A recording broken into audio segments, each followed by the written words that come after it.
¿Ha escuchado hablar sobre el texto final de la reforma pensional propuesta por el gobierno del cambio? Lo más probable es que sí, pues el pasado 16 de julio se sancionó la ley 2381 del año 2024. En esta norma se encuentran todas las disposiciones relativas al sistema de protección integral para la vejez, la invalidez y muerte de origen común. Hoy tendremos la oportunidad de ponerle la lupa a dos de las prestaciones que se reconocen. Por un lado, la pensión de invalidez y por el otro, la pensión de sobreviviente. Previo a ahondar en las temáticas propuestas, hablemos un poco sobre la estructura de este nuevo sistema compuesto por cuatro pilares. El primero de ellos es el pilar solidario, por medio del cual se pretende que los colombianos residentes en el país y que se encuentran en condiciones de vulnerabilidad o pobreza cuenten con una renta básica solidaria. Pero dejemos claro un aspecto. Este pilar está dirigido para los adultos mayores pobres y los hombres mayores a 55 años y las mujeres de más de 50 años de edad que si bien no son mayores, carecen de ingresos para tener una vida digna y tienen una pérdida de capacidad laboral del 50% o más. El segundo pilar es el semicontributivo, que se centra en los adultos que a pesar de haberle contribuido al sistema, no reúnen todos los requisitos necesarios para pensionarse.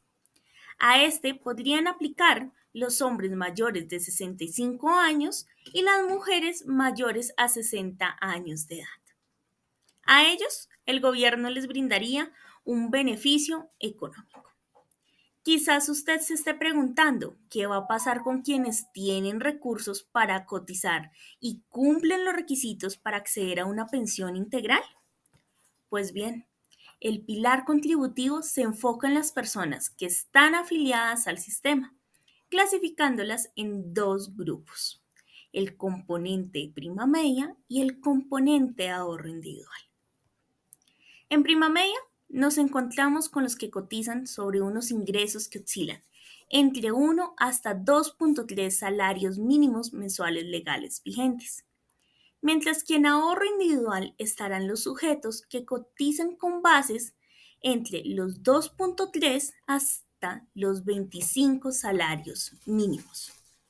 El cuarto y último pilar es el de ahorro individual, diseñado para todos los que tengan para complementar, o mejor dicho, aumentar el monto de su pensión integral de vejez. Como bien sabemos, estas son apenas unas pocas generalidades que nos sirven para conocer el régimen pensional que empezará a regir desde el próximo 1 de julio del año 2025. Esto significa menos de un año. Ahora sí, hablemos sobre la pensión de invalidez. Puede ocurrir que una persona, por causas ajenas a su profesión, sufra una pérdida de su capacidad laboral, que se traduce en la reducción de sus habilidades y destrezas para la ejecución de su oficio. Tal afectación persiste en el individuo incluso y luego de haberse sometido a procesos de rehabilitación integral, que claramente no son exitosos. Sin embargo, se ha establecido que para acceder a la pensión de invalidez, el dictamen que emita el médico ha de declarar una pérdida de la capacidad laboral igual o superior al 50%. De acuerdo con la reforma, podemos clasificar los requisitos para acceder a la pensión de invalidez en tres grandes grupos. En el primero de ellos nos encontramos con las personas cuya invalidez es producto de un accidente o una enfermedad.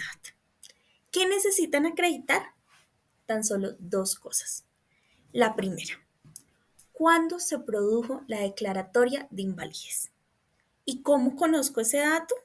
Muy fácil, revisando en la historia clínica el momento exacto en el cual se hizo la declaratoria de invalidez. Tal será la fecha de estructuración. Teniendo en cuenta la fecha de estructuración, prosigue verificar si durante los últimos 3 años usted logró cotizar por lo menos 50 semanas. En el segundo grupo nos encontramos con los menores a 20 años, quienes deben acreditar tan solo una cosa: haber cotizado durante el año anterior a la declaratoria de invalidez 26 semanas. Y el tercer y último grupo, que son las personas que han cotizado 975 semanas, que equivalen al 75% de las 1.300 semanas que son exigidas para acceder a la pensión por vejez. A ellos se les exige que hayan cotizado 25 semanas durante los últimos 3 años a la declaratoria de invalidez. Con el propósito de clarificar los requisitos dichos anteriormente, vamos a revisar un caso. Ana Rubio es una mujer de 40 años de edad, quien fue declarada con una pérdida de capacidad laboral correspondiente al 69% el 10 de enero del 2024.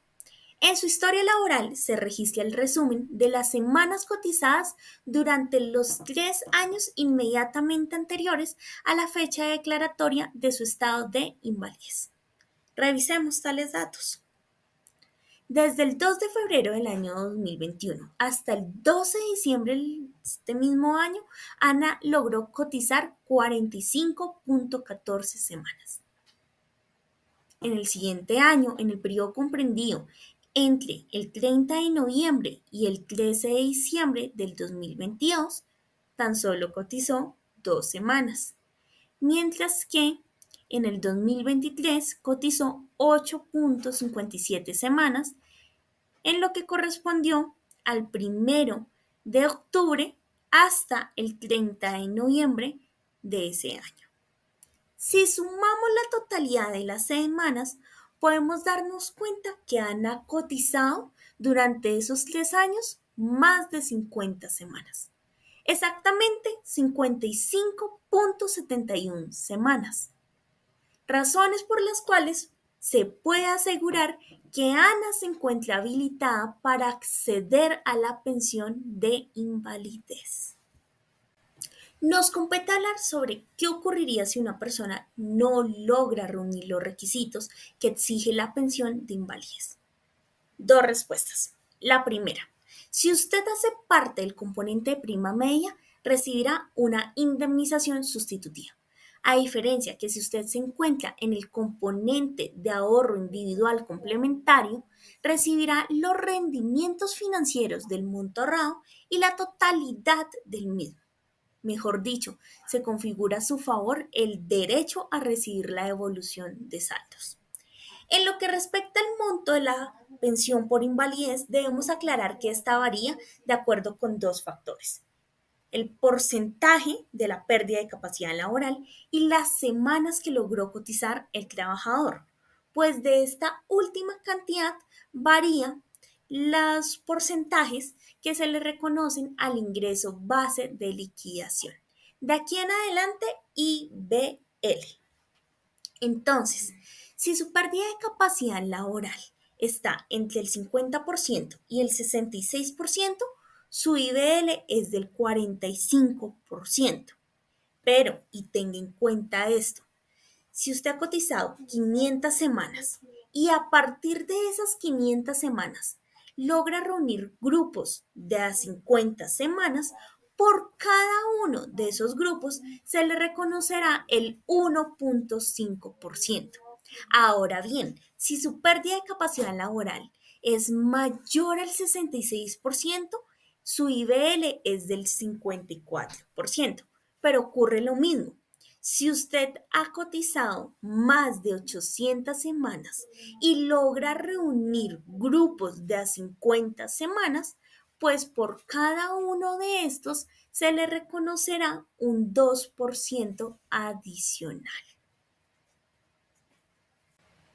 Si bien es cierto que acceder a la pensión de invalidez puede tardar un tiempo e incluso llegar a ser demorado, el gobierno nacional se ha comprometido a realizar un pago retroactivo, que en términos sencillos significa que a usted se le pagará la suma correspondiente al periodo comprendido entre la fecha de estructuración del estado de invalidez y la fecha en la que usted accedió a su pensión.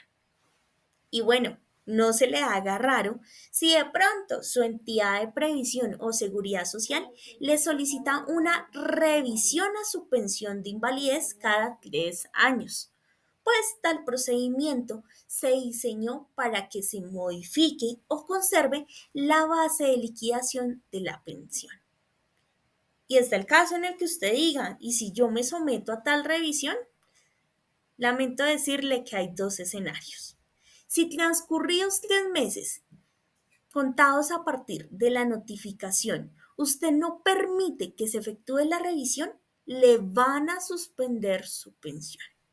¿Y si sigo en la misma postura? Pues bueno, después de un año, es decir, 12 meses, usted pierde su derecho de pensión de invalidez.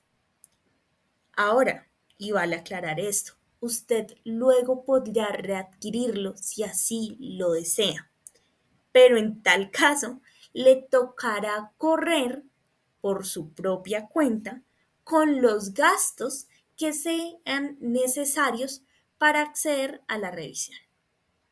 En esta segunda fase nos centraremos en la pensión de sobreviviente. ¿Qué puede ocurrir?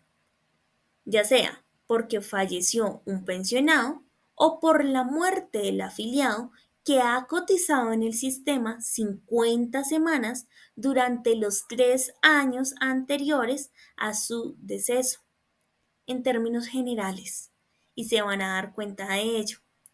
Son beneficiarios de la pensión de sobreviviente los miembros del grupo familiar del fallecido. Sin embargo, miremos a detalle las clases de beneficiarios. En primer lugar están los cónyuges o compañeros permanentes. Esto varía si sostenían un vínculo matrimonial o una unión marital de hecho. Condición, que sean mayores a 30 años. Si es así, en el caso de la muerte del pensionado, el beneficiario es vitalicio. Pero si es un beneficiario de la muerte de un afiliado al sistema, este ya es temporal. Tiempo máximo para recibir la mesada, 20 años.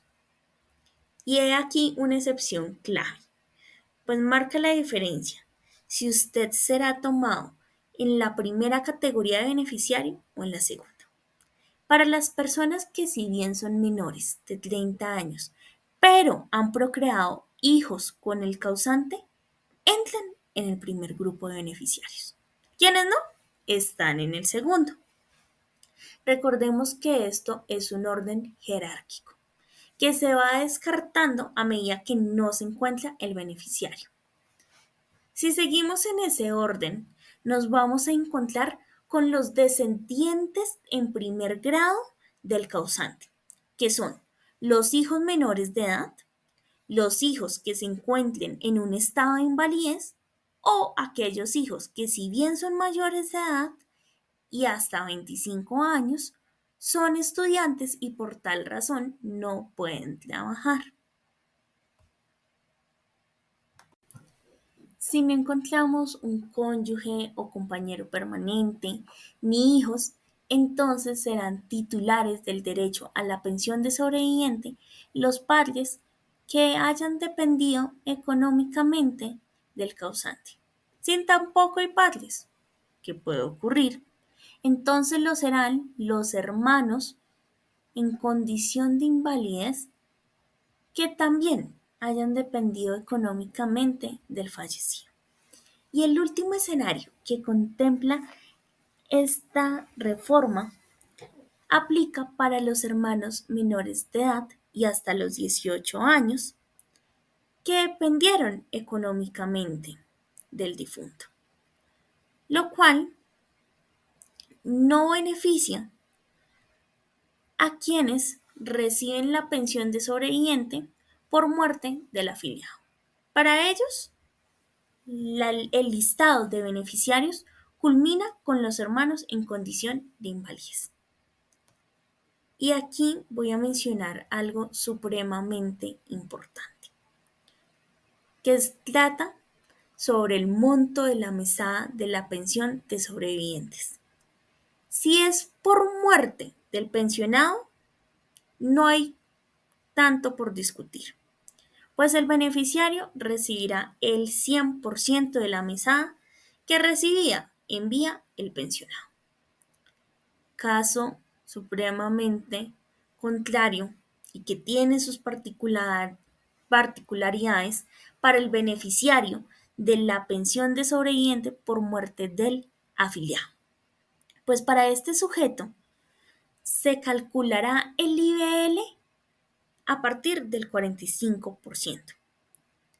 Tal porcentaje puede aumentar si el afiliado tenía 500 semanas cotizadas y a partir de esas 500 semanas lograba acumular grupos de 50 semanas.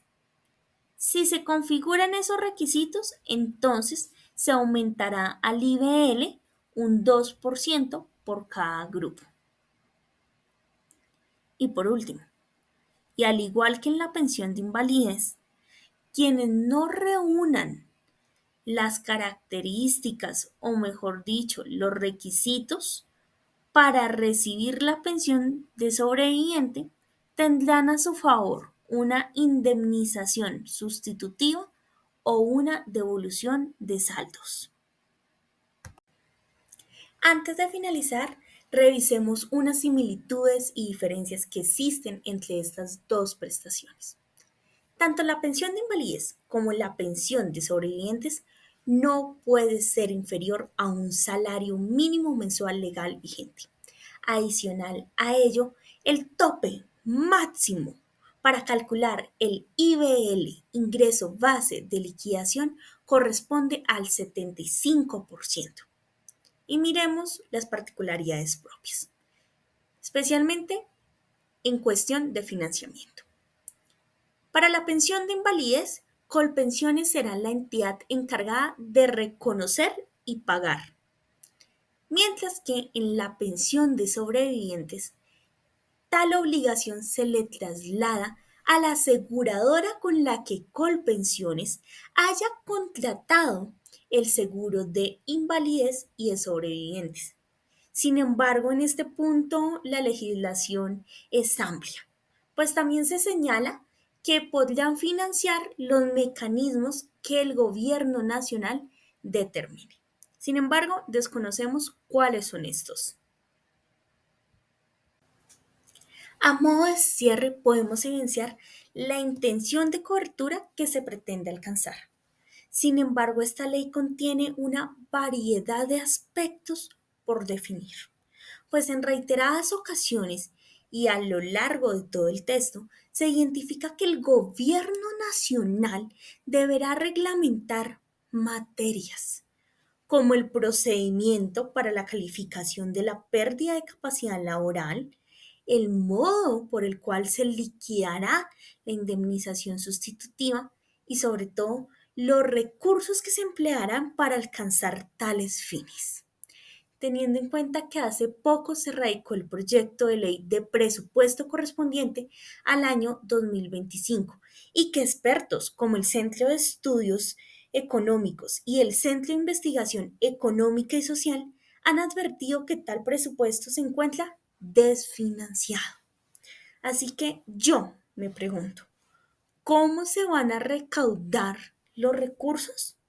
Si gran parte del pilar solidario y el pilar semicontributivo depende del presupuesto general de la nación.